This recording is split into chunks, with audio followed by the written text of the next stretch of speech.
Selamat pagi Bu, perkenalkan nama saya Julius Alvacino.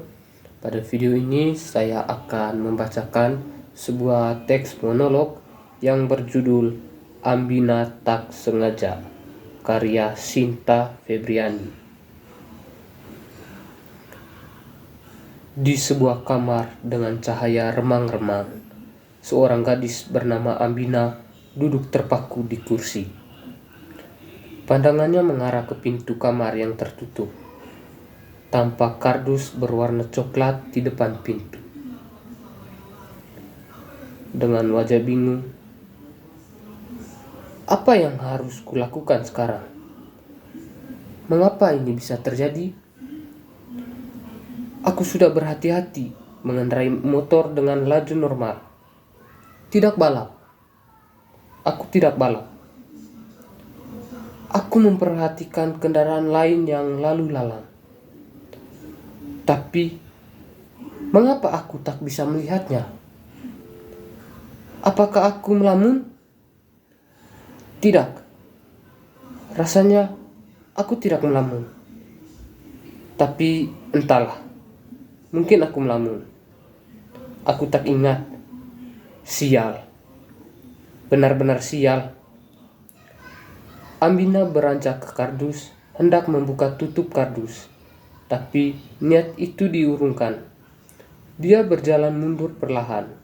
Raut wajahnya penuh kecemasan. Bagaimana kalau Tuan dan Nyonya mulai mencarinya?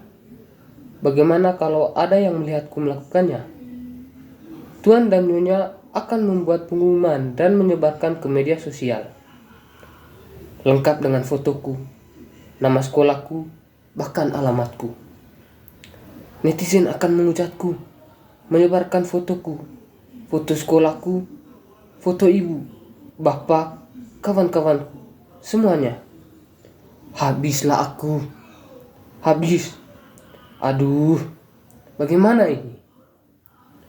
Apa yang harus kulakukan? Ambina terduduk di ranjang. Pandangannya kembali ke kardus. Matanya tak berkedip beberapa jenak. Berbicara ke dirinya. Tenang, Ambina. Tenang. Tenanglah. Tarik nafas, hembuskan. Tarik nafas, hembuskan. Ya, aku harus tenang. Aku tak sengaja melakukannya. Berbicara ke penonton. Sungguh tak sengaja. Kalian percaya aku kan? Kalian harus percaya padaku. Tuan dan Nyonya juga harus percayalah padaku. Aku tak pernah melakukan kejahatan. Aku orang baik. Tanya saja kawan-kawanku. Tanya saja ibu dan bapakku. Tapi, mengapa ini terjadi padaku? Mengapa? Ambina menutup wajahnya dengan bantal rapat-rapat. Berbicara ke dirinya dengan nada menghardik. Ambina, apa yang kau lakukan? Kau bisa mati kalau membekap wajahmu seperti itu. Tidakkah cukup untukmu satu kematian hari ini? Atau kau ingin mati seperti... Tubuh Ambina rebah ke ranjang. Dia berbicara ke langit-langit kamar. Dia berusaha menahan tangis. Tolonglah aku. Tolonglah aku. Aku benar-benar tak sengaja. Aku tak melihatnya. Tiba-tiba dia sudah ada di sana. Mulai menangis. Oh, apa yang sudah kulakukan? Aku baru saja pulang setelah mengerjakan tugas dengan kawan-kawan. Kami mengerjakan tugas, ngobrol, makan, lalu seperti mengingat sesuatu. Aku makan sambil lihat telepon seluler dan makananku tidak habis. Tersisa, aku sudah kenyang. Diam sejenak. Apa ini hukuman untukku? Jangan-jangan dia adalah jelmaan Meong Palo Karelai, pengawal setia Sang Hyang Seri, Dewi Padi dalam Sure La Galigo. Aku pernah baca kisahnya. Kisah masa lampau yang mengajarkan untuk menghargai makanan dan minuman. Apa ini hukuman untukku karena aku tak menghargai makanan? Ya, ini pasti hukuman untukku. Ini adalah hukuman atas perbuatanku yang sering tidak menghabiskan makanan. Akhirnya, dibuang padahal banyak orang yang butuh makanan. Hukuman untuk orang yang menyia-nyiakan makanan. Aku tidak menghargai makanan.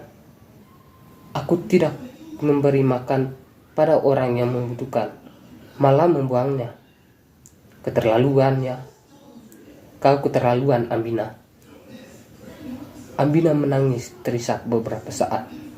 Dia mendekat ke kardus dengan rasa takut, membuka tutup kardus dengan satu tangan. Dia menutup matanya dengan telapak tangan dan hanya menyisakan sedikit yang terbuka agar dapat mengintip isi kardus. Tubuhnya sedikit menjauh dari kardus. Wajahnya tampak kaget. Benar dugaanku. Dia adalah 3 warna. Dia berwarna belang 3, warna dia meong palo. Tiba-tiba Ambina bangkit, berdiri dan berkata lantang, "Tidak, dia bukan meong palo.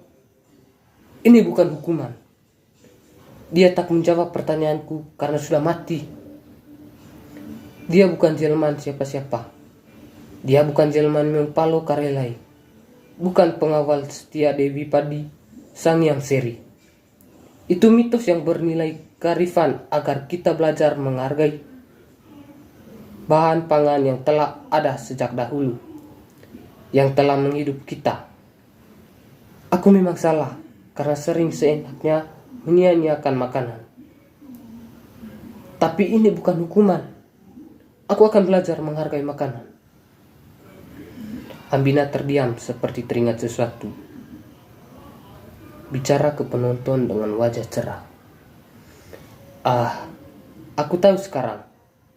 Aku akan menguburnya ya. Aku akan menguburnya. Terdiam sejenak. Tapi bagaimana jika Tuan dan Nyonya tidak terima dan menuntutku, menyeretku ke polisi dan memenjaraiku? Wajahnya ketakutan. Ya Tuhan, ini sungguh menakutkan. Aku tak bisa lagi memikirkan semuanya. Ini membuatku tertekan. Ya Tuhan, apa yang sedang terjadi? Berjalan menghampiri kardus dan mengajaknya berbicara. Hiduplah kembali. Aku mohon, hiduplah kembali. Aku tak sanggup menghadapi semuanya. Hiduplah kembali.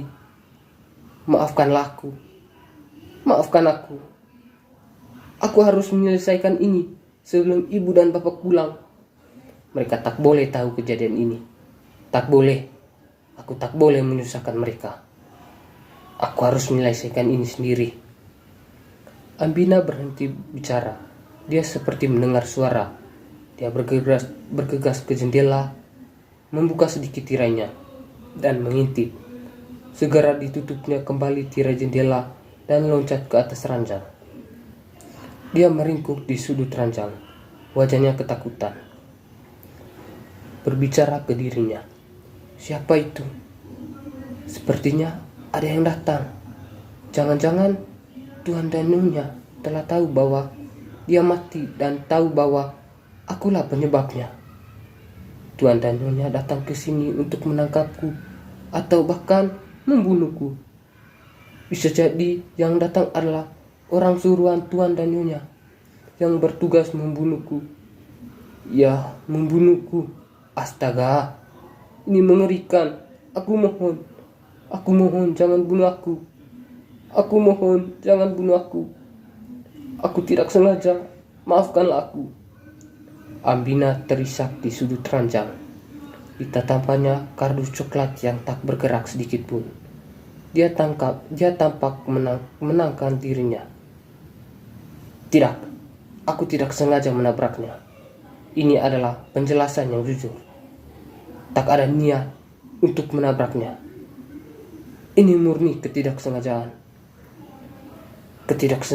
Ketidaksengajaan patut dimaafkan. Aku mengakui aku lalai. Aku akan bertanggung jawab atas kelalaianku.